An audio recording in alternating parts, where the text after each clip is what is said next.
Good morning, Eastsidegans. Hope you're having a great day so far, and I hope you're ready to jump into chapter 5, day 5 of our Discover Jesus challenge.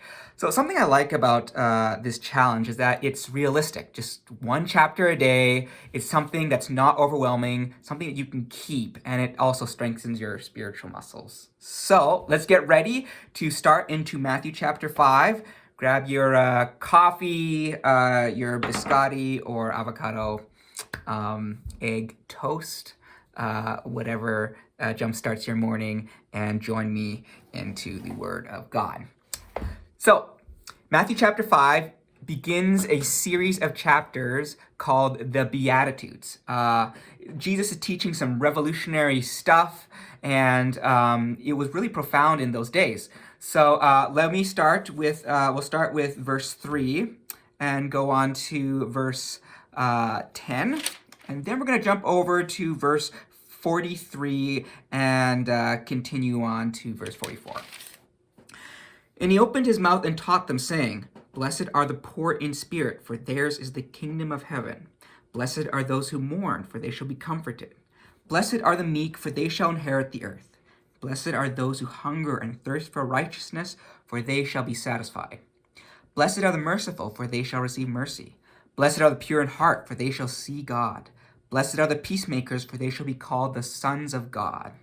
Blessed are those who are persecuted for righteousness' sake, for theirs is the kingdom of heaven. Verse 43. You have heard it was said, you shall love your neighbor and hate your enemy. But I say to you, love your enemies and pray for those who persecute you.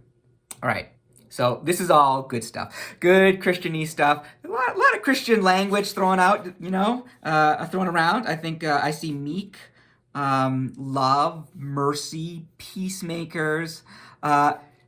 Chapters loaded with just tons of Christianese language. But I want you to think pre-Christian, okay? I want you to think Jesus' audience, all right? The Jews, all right? The people that Jesus was talking to, all right? And to give you a bit of a backstory, they were oppressed by a Roman occupation. Their loved ones were killed and jailed, and you couldn't really speak out against the government unless you get thrown in jail. They had an oppressive government, and they had crazy taxes that were levied on them.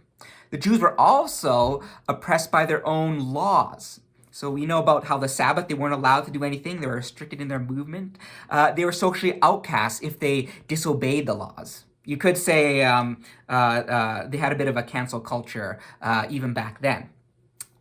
And yet, what Jesus is telling his audience right now is completely revolutionary. We call it counterculture.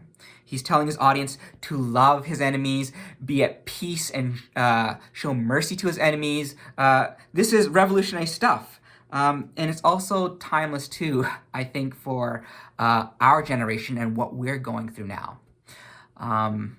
I think about our current situation, the restrictions and world angst, and I can think of tons of enemies in my backyard, in my city and nation. People that just really grind my gears and just make me mad.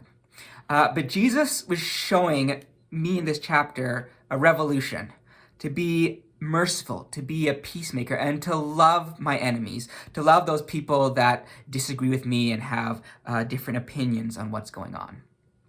And the result is, it's not about us versus them. It's not about triggering each other and seeing who's right and who's wrong. It's about being like Jesus and loving one another.